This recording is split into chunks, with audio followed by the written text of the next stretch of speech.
weapon of second kyu is the Shuko, which are hand claws.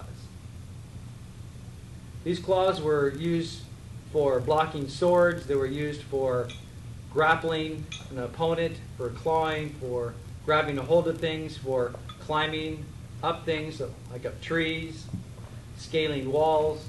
Against an opponent, just to show you a few ideas. You'll want to practice with rubber ones. But to give you a couple ideas on what's possible, is that I would maybe be able to rake across the face, do those same kind of choking skills. Or I would come in, do grabbing a hold. You can imagine what these would be with actual claws, whether it be grabbing, ripping in, raking across a person's face or into the neck. It would be an automatic, not very good situation for the attacker. It could also be against any kind of punch attack, or I could be just raking across all the way down a person's arms, coming into the face, coming back into the throat, attacking down into the body, just raking, clawing, anything in my way.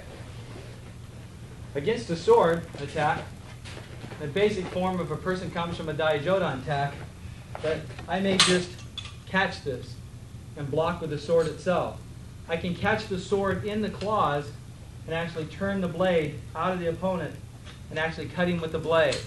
I could also take it back into my hands and finish off my opponent.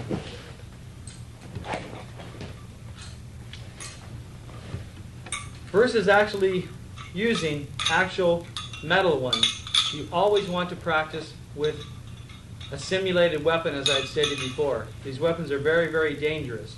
They do make rubber claws that you can get. Even these can be very devastating on a person's face, so you need to be very, very careful with them. There's something to practice with. There's something used from Tagakure-ryu in our system. So be very, very careful.